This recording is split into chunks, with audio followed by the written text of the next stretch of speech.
imagined our cities as postcards, where we held the paintbrush, how would we design them? Would we make towers as large as possible? Or would we make our cities as inspiring as possible? Would we have skyrise towers, or would we have beautiful curved buildings integrated into the nature around us? Would we make spaces as efficient as possible, or most inspiring and beautiful as possible? In a way, I think we can tell a lot about our authentic human desires by looking at history. The most iconic buildings in the world today are historical ones, or buildings where it wasn't really just about the economic value. The Taj Mahal in India, the Opera House in Sydney, these are places of congregation and human interaction at its finest and most authentic. These spaces showcase romance, music, culture like nothing else. And largely, these spaces were designed outside the constraints of too much efficiency and regulation and price per square foot. So naturally, it's hard to apply these principles to the modern day world. Cities host home to over 50% of the world's population and are beacons of economic power and prosperity. The higher the towers, the greater the sign of power. It's a race to build the fastest, to build the most, to build the strongest, and to host for the cheapest. But does that really represent what people want today? Our cities are the most dense places in the world. You're closer to multiple people here in cities like New York than you are anywhere in the world. So why is it that cities like New York, London, and Tokyo are where people are most isolated, lonely, and depressed? The towers sparkle the brightest, the density is maximized the greatest, yet people smile the least. This really raises a truly important question of whether we're being true to our authentic selves. Because here's the thing. Economic growth is subject to diminishing marginal utility. The more cities advance, the more mechanical they become, and the less authentically human they become. Choices become limited to marble or slate, a 24-meter square room or a 30-meter square room, a skyrise view or not a skyrise view. Retailers with the biggest malls become the one-stop shop. Products become commoditized versus handcrafted. It's not bad. It's been a necessary part of progress and economic growth. But the question is, does it really satisfy all human needs? We want and need more, and are seeing a change in tide in the industry and in developed nations at large. There's a realization that human needs need to be put at the epicenter, more authentic, more natural, and more in tune with people's internal desires. And we're seeing this trend across every industry, from travel to e-commerce to property. And human needs are changing really, really fast. So how do we tap into human needs? At large, the co-phenomenon has expressed that it's all about community, flexibility, and service provided on demand. And it's probably not the first time you're hearing these words. I've used these words more in my co-career that I say them now, and it really just makes me cringe. Because these words really represent surface-level needs. Community is a desire for genuine human interaction and feeling a place of home.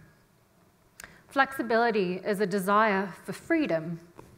And services on demand are really a desire to focus on the higher echelons of Maslow's hierarchy of needs, i.e., the beautiful fun stuff versus the boring, daily, mundane stuff. Yet you can't manufacture community. It needs to be authentic and to be authentic, it needs to come from the right place and right motivation. That's perhaps the hardest thing for the real estate industry to get right. My personal background and career has been focused on observing increased consumerization in the built world, and I've been fascinated at what drives great experience.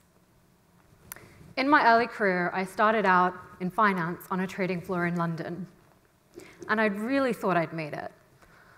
I was a small town girl from the English countryside, first generation, and really just trying and miserably failing to fit in. I had spent all my summers working at a startup restaurant in the vineyards because I thought it was the most exciting thing I could do with my time and to earn a little bit of money. So it was really quite a realization that I found that I enjoyed my time, genuinely enjoyed my time, waitressing as a restaurant more than I did on a trading floor.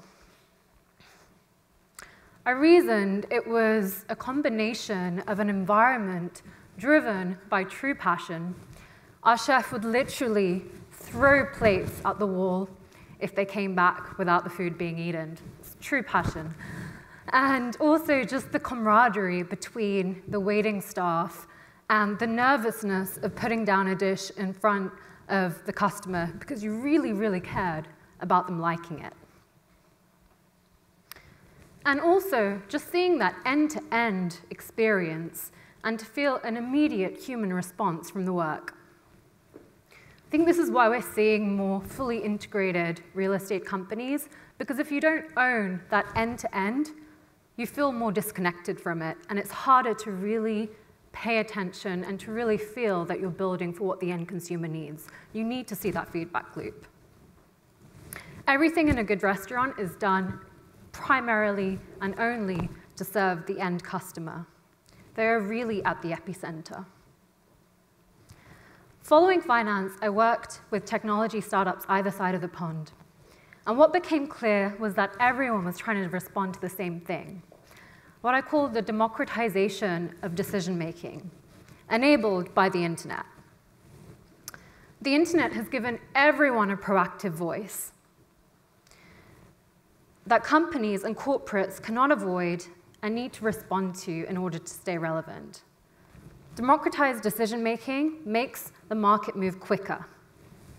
It can challenge existing products and services, and the advent of technology makes changing products and services more rapid. In real estate, we have an industry that's been slowest able to adapt to change.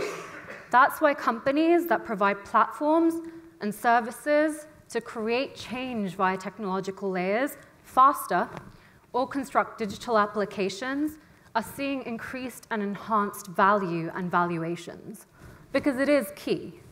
The built world can't do it alone and needs to work hand in hand with technology. As for our personal consumer needs in the built world, or my realization that early in life I preferred waitressing to working on a trading floor. In a world where this kind of human-centric work is increasingly rare, we need to solve for this human-centric craving in a different way. People are searching for it in the way our workspaces are designed, in the way our living environments are. So if we were to draw our city as a postcard, genuine human interaction would be a pretty big element. It wouldn't just be about the shape of the buildings. It would be about how these buildings radiate true connections between one another. Applying this to the here and now, human interaction is solved for by co-something, co-living and co-working. With my company, Viva House, it's been rather assumptive. I always used to get asked, so you're a co-living company, right? Before I used to say, not quite. We've developed a revolutionary flat pack system that allows you to set up and construct spaces in 50% of the time and cost of traditional construction. And then we provide a service layer to operate these sites as hospitality or residential places and provide an experiential service layer, which is quite a mouthful. So now I just say, yes, we're in the co-living business. even though I don't really like categorizing what we do too much. It's putting it in a box to make it clear to the end investor. And really what we should be doing is thinking, how are we making it most beneficial to the end user? And enhanced living experiences will mean different things to different people.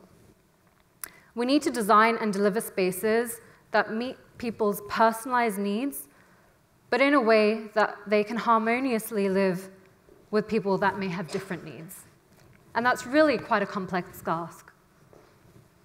One reality is that of roommates over spouses. Renting numbers have doubled in the last 10 years, and this is a trend that will continue and likely not reverse. Our generation is seeking more asset-light ways to live, and we're seeing increasingly numbers of people living with roommates versus even being married or living as a married couple. The new norm for millennials is to live in a flat share. So what we should really be thinking about is how do natural and authentic interactions between roommates or flatmates look like? What is the aspirational type of interaction? Is it getting coffee together on site? Is it going to the gym together in a co-living building? Or is it cooking a meal together in the communal kitchen? It's better that we truly figure these things out before building for them, because building for them without figuring them out could be a costly mistake. We've done quite a lot of user research, and what we found was really interesting because people were craving a sense of gratitude and appreciation, people who stay in our co-living developments or want to stay in them.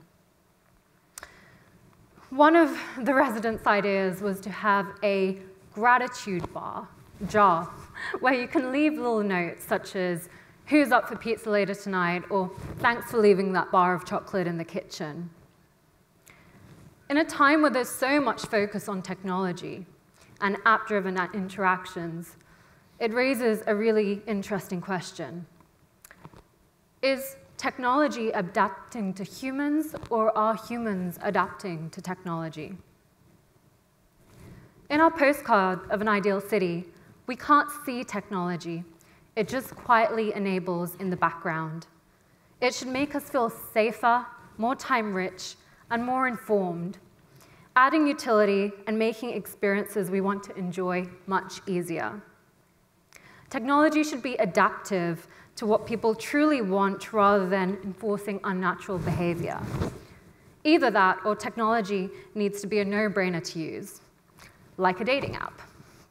If it's not so simple as a swipe left or right, it needs to really provide value to stay relevant. In cities, this has been well solved for with ordering a cab or ordering a meal tonight, basic daily needs.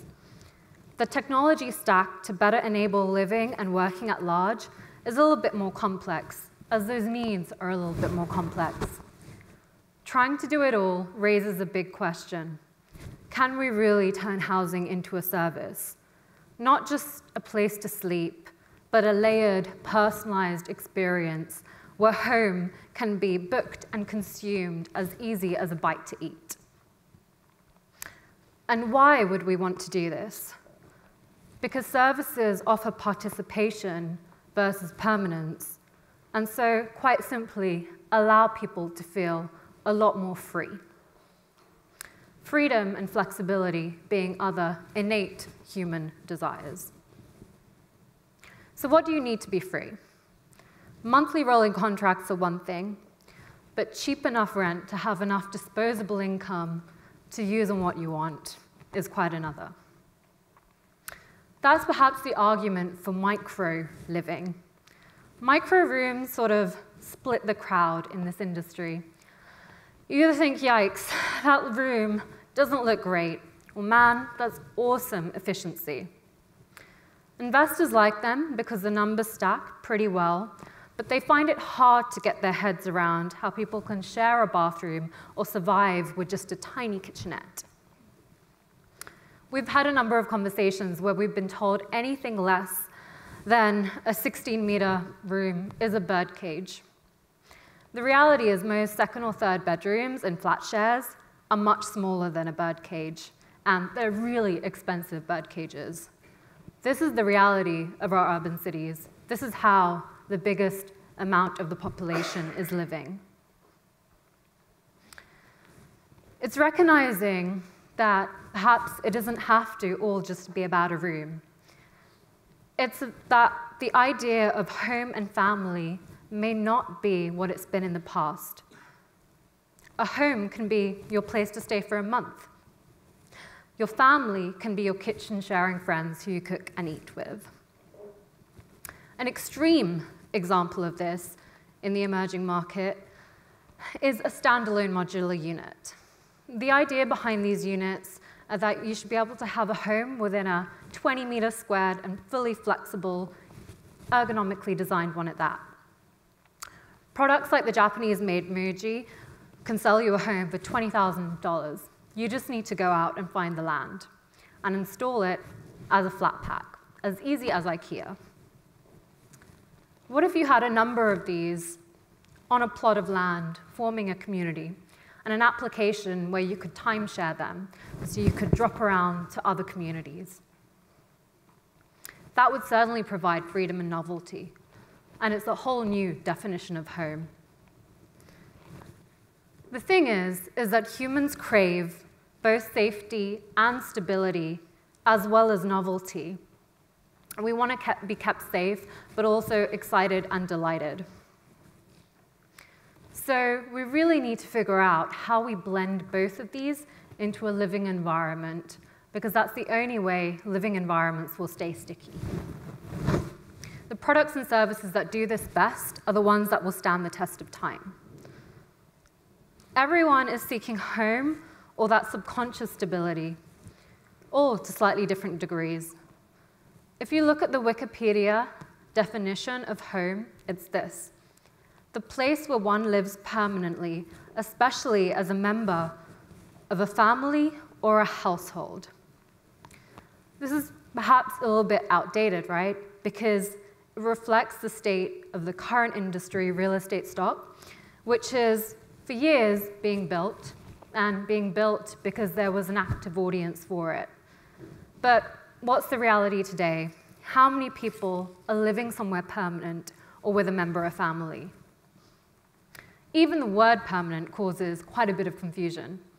We live in a world today where very little is permanent. Everything is impermanent. Homes need to operate in this new reality. So maybe it's that our homes are our cities versus one particular building. If that's the case, then we really need to design our cities to feel like home. I think one big lesson for the real estate industry is this: design and true user experience can be diverging. i.e., what we think people want and what they actually care about can be quite different. When we're talking about building buildings, this can end in very costly mistakes. Not that the developer always pays, but that people end up paying in their day-to-day being a little less great. People's natural desire paths are the paths of least resistance and least friction.